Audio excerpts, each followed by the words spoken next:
Hello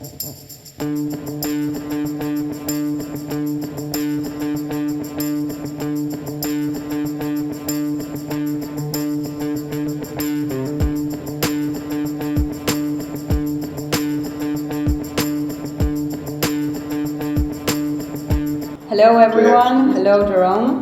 Hello Jérôme, hello everyone who is listening. Today we are very excited. We are talking to Paris, France, to one of our most inspiring artist, Jérôme Bel. How are you doing? Thank you for having us. I'm good. Not freezing, but rainy and gray Paris today. But that's okay. I'm fine. Great. At least you have some color in your clothing. Yeah, I have a lot of color to cope with it. Right. Exactly. Yes, it's it. Well, here we are in the summer, but very excited and continue to work, of course. Beginning our year. So, yeah, true. Jérôme, we prepared 3 questions for you. The idea is to have a discussion and to hear your thoughts and ideas about this. The first question we have for you is, who would like to discuss the attitude you take towards the different roles of live performance and its documentation or recording? How do you see each of these forms generating distinct layers of meaning? And if you think there are, what differences emerge for you between the experience of performing live and the existence of the recorded trace a performance can have? Okay, this is a very good question for me, I think, because I've been thinking a lot about the recording. Mm-hmm. When I started, when I was a young dancer, I didn't care about anything. I was just having fun. But when I started to try to choreograph, which failed because I'd never choreographed a step. But when I decided to make performances, let's say, I started to really question the history of dance. And because I had a lot of friends who were visual artists, and we were going to museums and see things from the 19th century, from the 16th century, blah, blah, blah. But in dance, I had nothing to study, to look at. In fact, knowing from what I come from, my heritage, and so it has been. It was end of the 80s, beginning of the 90s, and there was nothing. There was very little documents. There was no internet at that time. So I was a little bit obsessed with it. Mm-hmm. I was a little bit obsessed and very sad that my practice has no past in a way. Mm-hmm. I don't know if this is the meaning of your question, but yes. But then so I was very, very aware of when I started to produce, when I started to like my work, some of my works, I've been very careful of recording everything. Not enough, but at least I was one of the most of my colleagues, one of the most aware of this. It was a time where conceptually we were talking about performance and not ballet or choreography. So the recording was like a little bit. Also, we were also against the recording because theoretically the only power we had that a performance is a live performance. Exactly. So I was a little bit alone in a struggle. Okay. I was like, no, we don't want recording because every night is different. You have to come to the theater and not to wait for the film. It was also something about the money. But I did it. I did it because of this some kind of trauma I had of. And then we arrived in the 90s, 2000, and then it's amazing because everybody is recording. And you can see any first rehearsal, any first improv on social media. All the kids are doing like this. Yes. And I'm just like, oh my God, it's so good. This is so interesting. And also the last work for the when I had to choose, to look, when I was looking for dancers, specific dancers, I was looking a lot. Right. Which is crazy because everybody's like nearly naked on social media. And some people I've seen on stage and I like them. I thought, it would be great in this production. And then I open and I see like this, I don't want to work with them. I don't know, because his taste is awful, because, this kind of thing. So I think this is very dangerous for the new generation. I mean, they have to think about this, but this is not my problem anymore. But so the question of the traces of a dance, I think it's super important. I think it's super important. I'm using myself a lot the social media because I've been collecting since years on the internet some dances I like, and so I'm a kind of collector. And every year I go to a file on my computer. Let's see a little bit of Trisha Brown. Let's see a little bit of Mary Wigman. Let's see a little bit of because I like that. And it's great because it's like I go to see creations, young choreographers. I don't know what I'm going to see, but which is great. But it's also very nice to have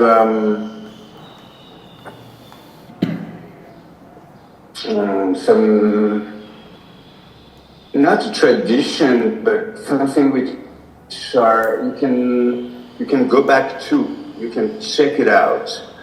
And also what I discovered is with this new era of recording everything, because and this is really my generation, because before internet, but even we couldn't see. We would see only once a performance.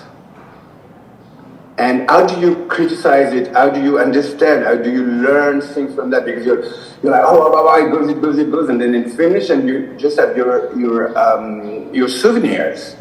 And this is not enough to dig into what a performance is. It's more complex, like a painting. You can see it. I mean, you can see it and study it, see what is that, for hours, for weeks, for years. Some people are. I mean, art historians are spending years on one painting. Right. So we don't have this, but since it changed, as I said before, I think it's now very, very useful. I think it's an amazing opportunity that we can see again and again a dance or a choreography. Because then you learn, I mean, it's really, there was a big change for me to be able to, I was obsessed with the companies with the repertory before the films, like Pinabaud, there was a repertoire. So we could see in Paris, like between 5 years or 10 years sometimes, to see the same performance again. This was a very strong experience because it was when I saw first Pinabaud, I was 20, and then I see the same performance, but when I was 30, and of course my vision of it was totally different. I was not the same person.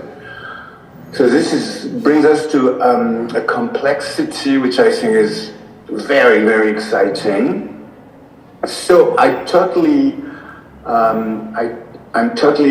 for recording. Also, what I'm interested in now is all the last 30 years of me watching dance, like 30, nearly 40, 40 years.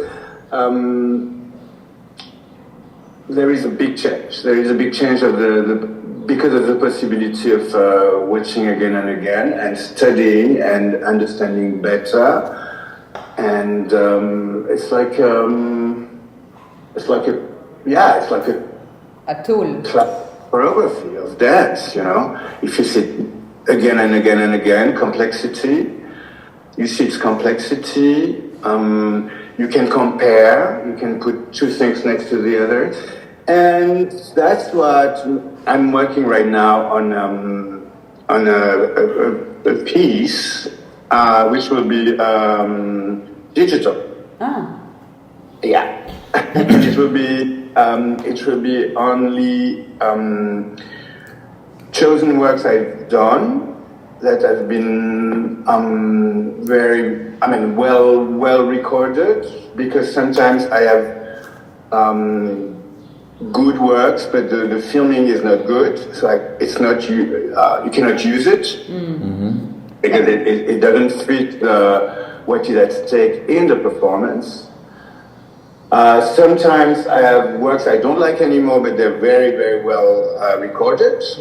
But then, I cannot accept them because I'm not interested anymore in it. So I'm editing. It will be like a website where there will be films of my favorite performances. With different versions sometimes in 2000s, and the same piece in 20 years after. There will be interviews where I explain there will be like protocols to rebuild the production. So I'm really into this, and I'm very, very glad that we recorded everything. And also the question, I don't know if some people are interested, it's a little bit the little kitchen, as we say in French. But you have to, the problem is the copyrights. Yes. You have to, so because like a lot of companies, like the older company than me, they didn't work on this, and now any dancer is asking for $1 million if they want, because they have the rights on it, you know. So it's new habit in a way. It's a new culture how to do things. So you have to, when you make a video, you have to make everybody to sign that they agree that you use it for, and then there is a contract, very specific. We've done this, but not on everything, so now we're struggling. I'm calling the old dancers saying, I would like to use it. It's like, the bureaucratic level. Sorry? A very bureaucratic level also. Yeah. Oh yeah, totally. Of course, there is rules and laws and exactly. Very complex. And also, what I have to say about this, my experience about recording is my work is usually very simple. The people are not moving so much. Usually, it's mainly solos. So I realized that it's easier to record them. Okay. Yes. I was talking with William Forsythe, and he had nothing because the complexity of his choreography. You have to have 10 cameras. A whole studio. To reorganize to have. So a lot of people. So there is also an aesthetic. Yeah. I've been lucky because my aesthetic is minimalist. So we put, sometimes it's perfect. We put just a camera here. We don't have to go, because it's all in the same frame. You see what I mean? It's really like, I'm like, my God. So we are at a moment which I think is very interesting, and especially with social media, because I mean, dance is working amazingly on social media. I put some dances, like very bad ones, and it goes like viral. Like hundreds of thousands of people are watching them. And I'm just like, okay, that's cool. I mean, when I do a show, even a huge tour, I will never use hundreds of thousands of spectators. Well, we wanted to ask you about this precisely, like through your trajectory. We would like to ask you about the conceptual layers also and the limits that performative and scenic art have expanded since you began your work until today. Of course, everything you're saying now, but looking back from 2026, this year, how do you perceive the transformation of performance as a field, its shifts, constraints, and newly opened possibilities?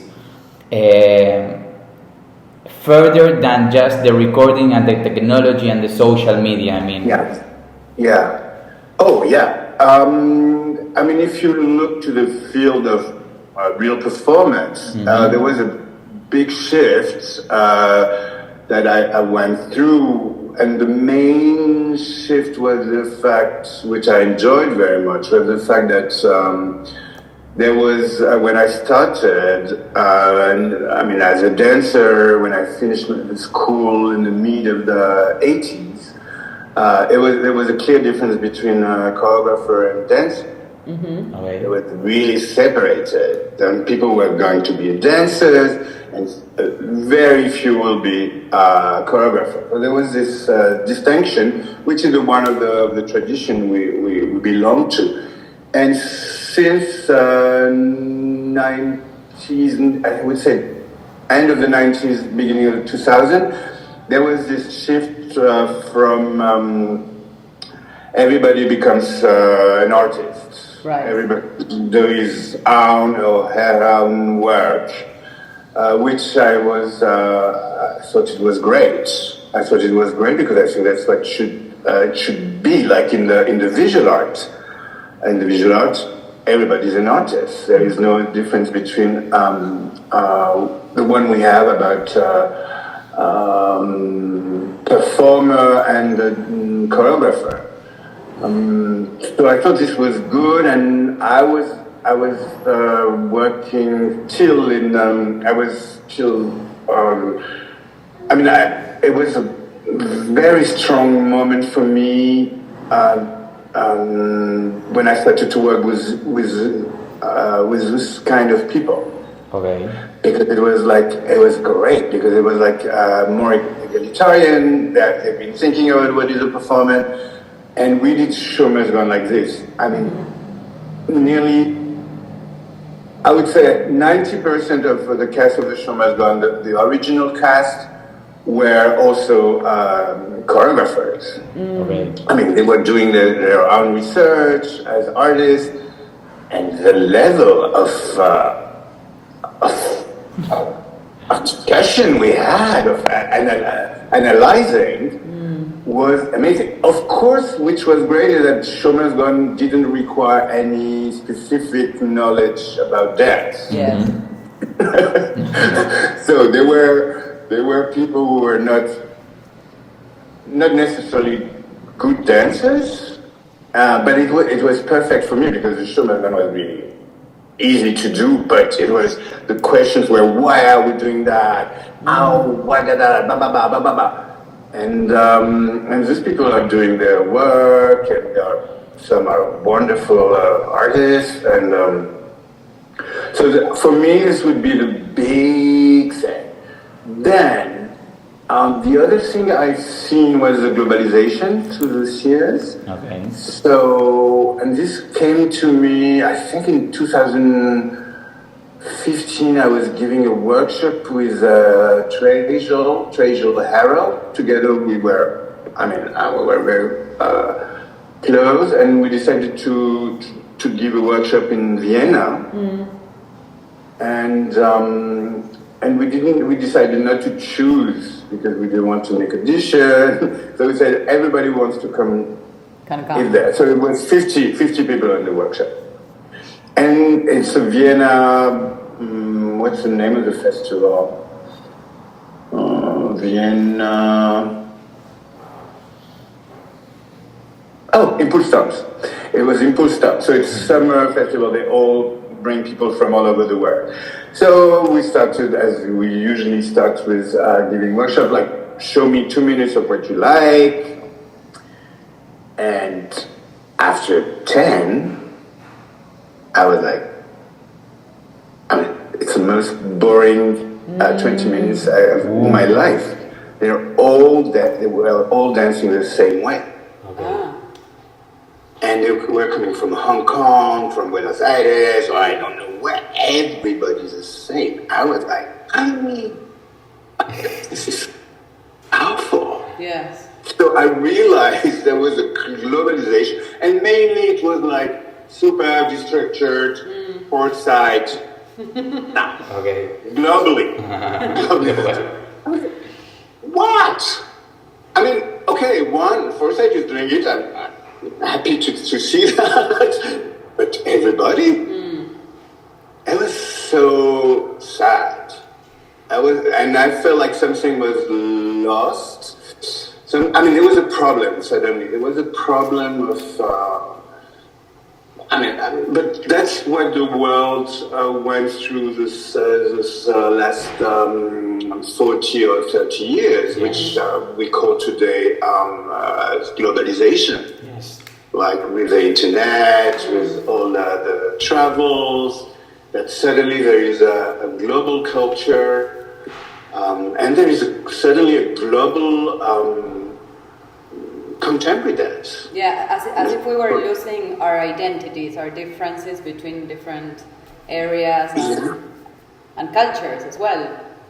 Yes, exactly. I was expecting, because they were coming from, we didn't choose, so everybody was, the door was open, so anybody with different backgrounds, and it was clear in their body there were different types of ethnicities, but at the end, and also localization, because they would all live in Europe, I could understand, but they were coming from all over the world, and then I was like, something was,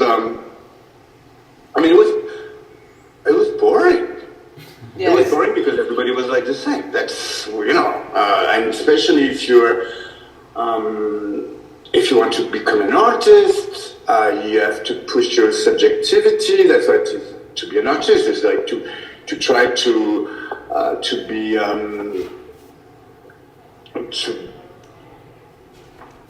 to find something which is very personal, which is very original, which is, at least that's what I'm looking for, a different way to move, meaning if it's a different way to move, for me it's a different way to think, and that's what contemporary dance was for me. That's why I embrace this field, because for me it was like trying to find new things, and not against the tradition of like repeating the same again and again, of course, incorporating what, at least in Europe we have, which is ballet, which is absolutely boring and dead. So against this terrible tradition of ballet, for me, contemporary dance, modern dance first, and then contemporary dance was this energy of given to the dancers to be himself or herself, or inventing new language. So it was so I would say that.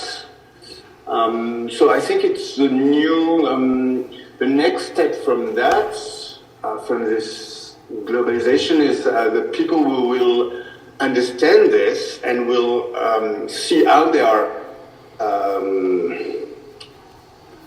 comment on dit, influenced, and understand their influence and destroy it.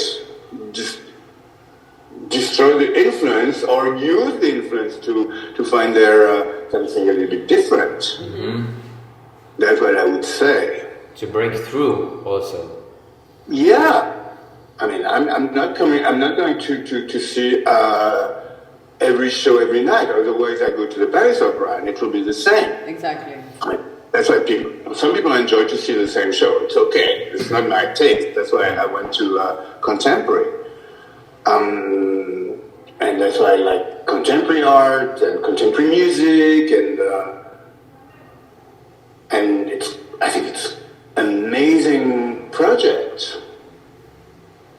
It is an amazing project, and that's how I felt I could do with my own work. I could do anything I wanted, and I had to do something which has not been done before. Yeah, and that was the thrill. It was exciting. Oh no, this is too Pina, or this is too Aunt Teresa, or this is too blah blah blah. You know, in the beginning I was like, try and to try what others they didn't think about it. And I did an intuition because my philosophical readings were telling me something which was wrong with what I was doing in the rehearsal with the company when I was a dancer. Globally, when I was a dancer in the 80s, it was like express yourself, and I was reading in the philosophy that there is no yourself at all. There is only society and culture. So I was like, something is wrong. I mean, I was like dissociating in a way. I was like, what's going on? I mean, I know that Deleuze, I was feeling, because I was not educated in philosophy. I was like just reading by myself, and I felt like it was right. But then in the studio, I was like, feel the same, and not do that, and do what you feel. I was like, okay, but I feel what people taught me. Mm-hmm. So it's wrong. I mean, that's what I was just telling you before. I mean, they've been told that they've been modeled and you don't have, and the project of avant-garde, of contemporary, it was different. Well, it seems also that you have a clarity and an honesty between what you feel and what you know and what you think. Because the same when you were saying the first question, when no one was recording and everyone said, no, the theoretical concept is not to record, it's the ephemeral time, the moment. And you said, no, wait, my desire or my sadness or my trauma of not being able to see a path, Jérôme Bel started with your own recordings. Maybe other people at the same time too, but I mean, this is the second time you all say, I need to advance on what I feel, like break through my sadness, like to pursue my desire. It seems that you have close listening to your gut feeling, you know, what's inside you. It was not so, it was more like,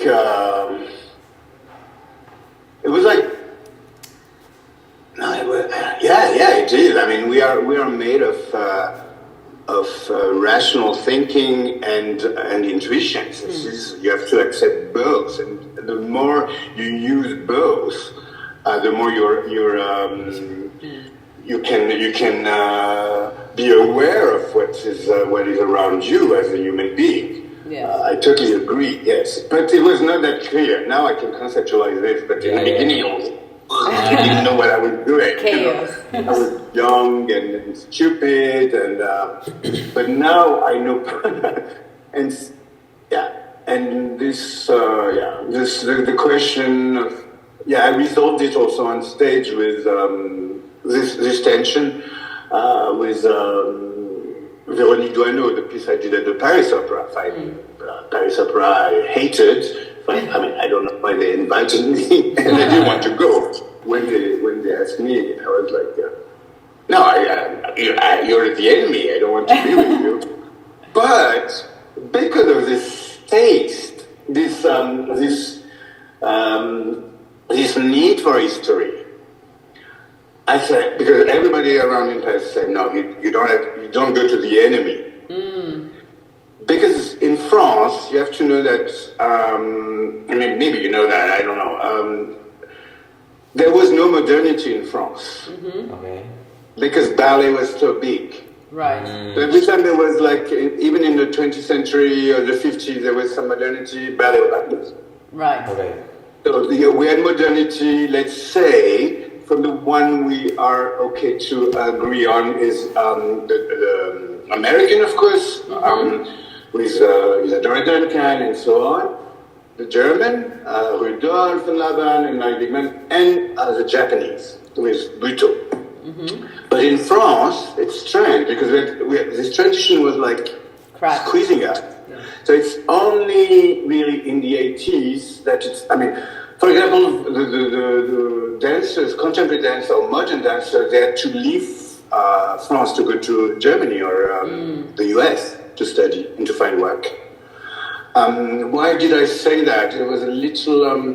because you were telling us about when Paris opera called why French were saying, you don't go to the Paris Opera because exactly. I don't know, I think they have 100 millions of euros every year. I mean, it's like, not contemporary, you know, this kind of thing. But I knew it was my grandmother.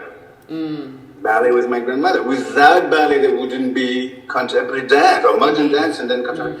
So I said, I have to go. And then I said, okay, I go alone. And then I did this production where, I mean, maybe you've seen it, it's on internet. It's like she's talking and then she's doing the scene. Then she's doing the scene and then she's talking about the scene. So that's exactly where I formalized and I understood that I had to deal with the dance, which is a sensible experience for the performer, but also for the spectator, and the reflexive one, the discursive one, which is talking, which was already in a less clear way with Pina in the works of the 80s, where they were dancing less and less, and sometimes dancing it was like amazing, and then they were doing silly things like or whatever, or theatrical actions. And I've been raised by work because I was a spectator in Paris. I was living in Paris already in the 80s, and she was every year there. Right. And it was amazing, and I could pay for different evening and see. So you see. But at that time, I was not so aware of that. Now talking to you, I see that. That's why I think this story is super important. Yes, and I mean, you receive it gets into you, even you don't want to. Yes, it always comes back. You know, even you don't want to. Even I didn't want to be a choreographer. I didn't know that. I was like. I was a person, and it was talking about life and love and politics and feminism and many things and nature and like any other. But of course, I had it was my job also. Yeah. I mean, I was a dancer at that time, so you need to. I think you need. I needed. I was obsessed with where comes in, where comes out. Yes. But this is written in philosophy. Exactly. In sociology. It's written everywhere in the human sciences. Yeah. So I was reading them, so they helped me to realize how it works. Yes. So, Jérôme, we don't want to take more of your time than we told you. So, if you agree, we will go to the third question. That is our last question for you. So, we got to know you when Maricel Álvarez was doing Jérôme Bel here at the Modern Museum of Buenos Aires. And there was something that struck us at the time and that we found deeply meaningful in this performative lecture. That was the idea that not everything that is produced as an artwork it becomes immediately an artwork. Not everything that you do as an artist becomes artwork at the time. So we were interested in knowing how work takes shape through rehearsal, repetition, and testing, and how the practice is gradually lightened, we can say, until a certain moment it crystallizes into knowing that, okay, this is an artwork, or this is a piece that is meaningful. I don't know if perhaps rehearsals, how do you recognize this when an artwork has truly emerged, or is it through rehearsals and understanding? I know it's a big question, but this was something that you said, well, Maricel said, being you, playing you, and we were like very impressed by this.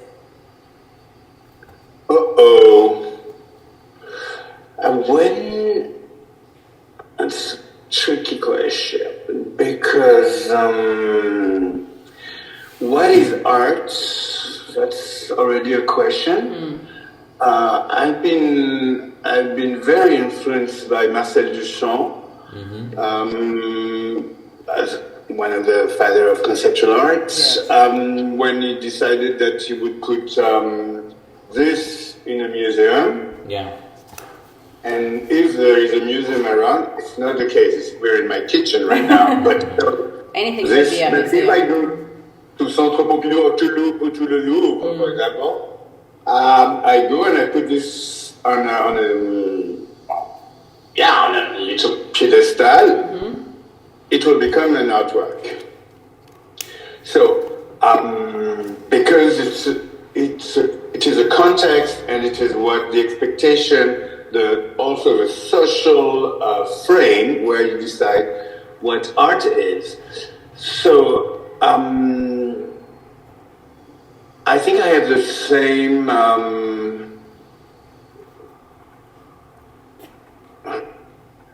I always all the work is I'm looking for art. It means I don't like to rehearse. I rehearse very little, usually. When I rehearse too much, it means the show is not good. Now I know that. It's too late, but time when I call them back, it won't be good. Or I'm bored also.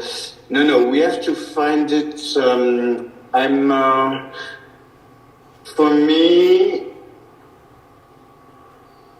as soon as it is on stage and visible by the audience, it's art. Maricel, even you say it's a performative lecture, for me, it's a dance piece. Okay. It's a theater. It's a play. It's there, and because what is super important for me in the history of the avant-garde is all this redefinition of art all the time. You know, so this was so strong for me that I decided that everything I would. Okay, I know that the Mamba was not really a theater. Yes. Right. So here it could be, but to me, when I do it, and usually I push, which is okay. I don't care anymore about this. But I remember that in the beginning, I knew that. Most of what I was doing was becoming art because it was in the theater, and people paid 20 French francs or 25 euros. Yeah. You know, otherwise, if they don't pay, and you need some very, very strong artworks that you can put in the street, for example. Yes. But it has to be super strong. And so that's why we never did it. But I like the theater, I like the gallery, I like all those places because that's places where you don't have to be strong. You can be very weak, you can be very I mean, that's what I love in the art, you know, and that's why I'm part of a little part of the experimental dance and theater where we have we have subsidies. I mean, I'm not commercial. Yes. Nobody wants to see my work, you know. We want. A few ones. So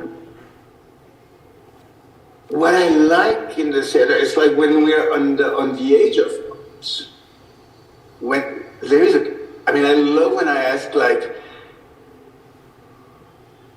is this when? It's very interesting. I never thought about this. At one point, it's like it becomes art, and then I keep the scene like this. But maybe my main worries now is if people will think this is art or not, and that's why we had a lot of problems with the audience. Like people, you know, Maricel is saying this. I think in the autobio choreography that people were asking their money back. Which is very clear. If they want their money back in the audience, it's because there is no art. They pay for art, they pay for dance. But I was raised because I read a lot about Stravinsky. I read a lot about.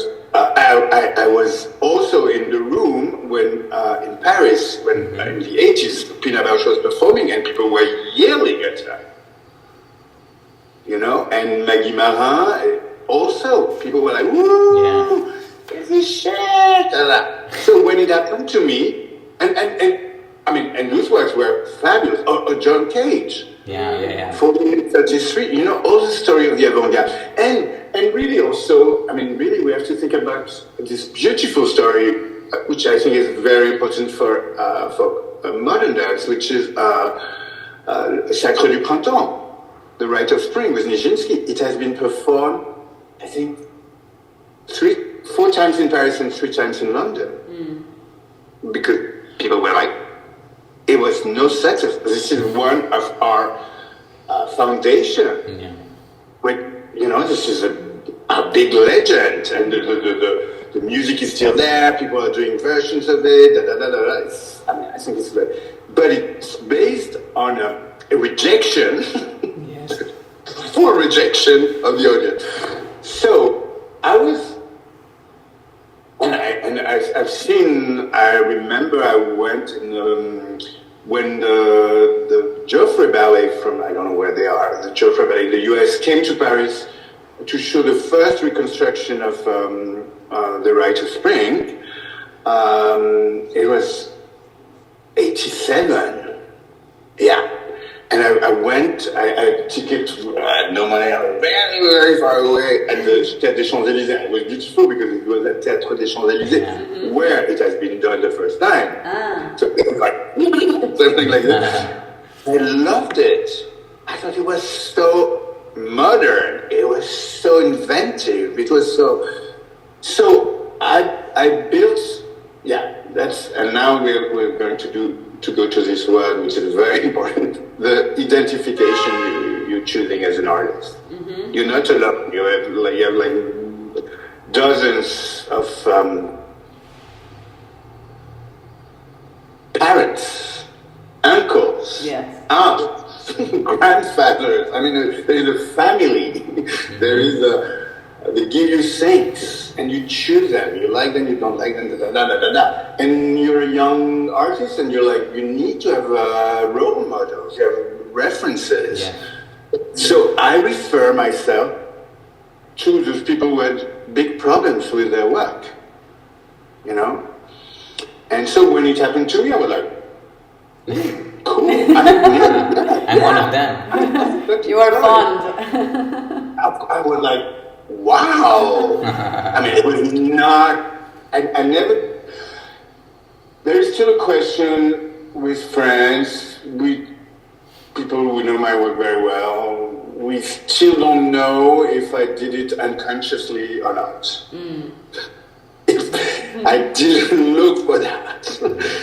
I swear to God that, really to God, I mean, there is no God, I swear to me, that I wanted the show to be nice for everybody. Yeah. I was not looking for scandal and slapping other critics and people going on stage and all this. Now it's a kind of a folklore.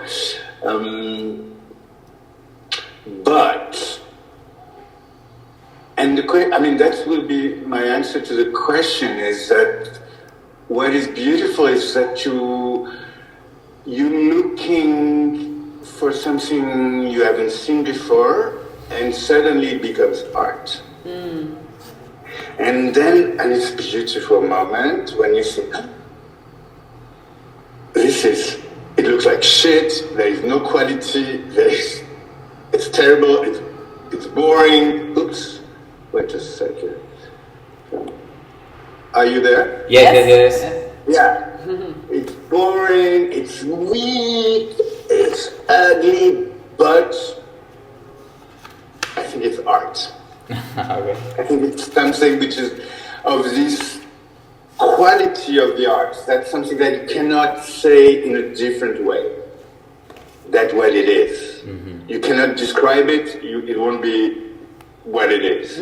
Suddenly, it expresses something that you feel, you believe, or you produce. This is also mysterious, or you want. This I still don't know. But I recognize in this, like, usually 2 minutes or 3 minutes of action, that nothing can be said in another way. Wow. Amazing. I like it, and I continue to think that has to do with the intuition also. Yes. Rational, but as you said before, the awareness that you get when you use intuition mixed with rationality, with certain clarity. As you mentioned many times before, when you were young, you were more stupid, but in a way you were more innocent and ingenuous. Maybe you didn't know so much. And of course, because of the interviews we saw and everything you mentioned now, you're a well-read person also. So you continue to study and to think and to revise. So of course. Now you mentioned this, we would like to know what are you reading now? Okay, now I can show you because I show you because it's there. Wow. Oh. It's my new, so I show you this fast. Okay. So because I'm commissioned who works for me to work with kids. Okay. And so I did some. I said no, I'm sorry, I don't know what to do with kids. It's very difficult. I don't know anything. But then I say, okay, I should go. Maria Ribot live there. It's a good friend. We could spend the weekend. I can do a little bit workshop. I love Geneva. I love the lake. I love the mountains, and it's not far away from Paris. And so I said, let's do a workshop. And it was a terrible workshop. The kids didn't want to do anything I asked. But on the train back to Paris, I was like, this is the best weekend of the year. I enjoyed it so much. The kids were wild, doing whatever they wanted, destroying the theater in a way. Because we were rehearsing the theater, which is amazing. Of course, this is Switzerland. So I said, maybe I should do another workshop. And they said, okay, let's do another workshop. And then it was totally different. Right. They were very nice, all able to improvise, modern dance, because they have Dalcroze, the school of the one who influenced all modern dance.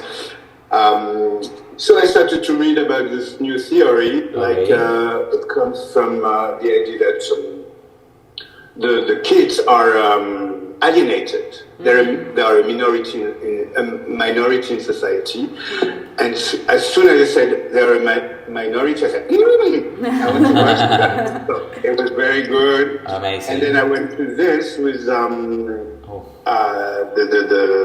psychoanalysis of the baby. And it's fabulous because it's about game. And the game is the practice of art. And then there is this Walter Benjamin. Yes.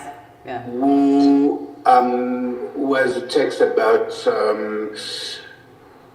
a woman who did, after the revolution in Russia, she did, she was directing a theater for kids. And is doing theory about this, and he's saying that the kids' theater is destroying bourgeoisie. Right.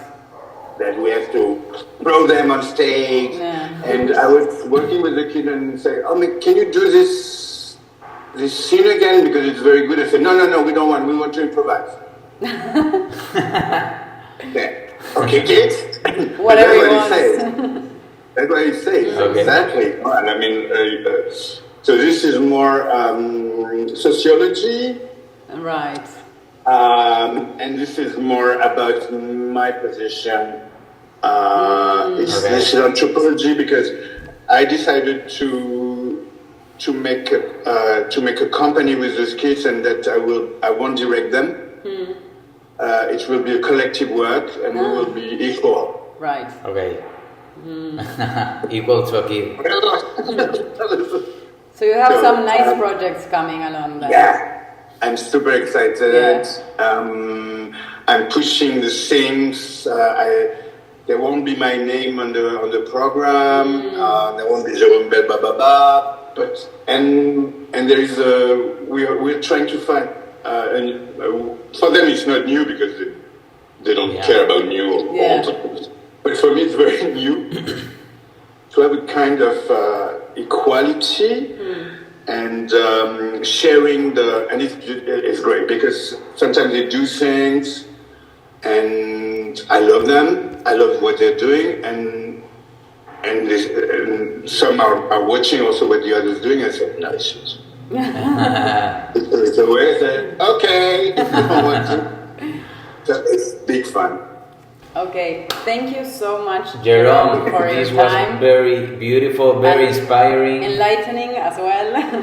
So. I hope so. It was nice. Because you asked me questions and some questions I knew, but it's always nice to try to think. Yes. I love how you Thank try you to very much. think with us live. That's also very nice to see how ideas come alive in a person. So. Thank you very much. We will send you then the link so that you can see or do whatever you want with this conversation. And hopefully we see you in Paris shortly. Yeah. anytime. But you can let me know. Yes. And if you take a boat to Argentina, you know you have 2 friends plus all the other intellectual people waiting for you. And Maricel. I know. Okay, thank you so Thank much. you very much. Have a good weekend. Good time. Bye. Bye. Bye. Recording stopped.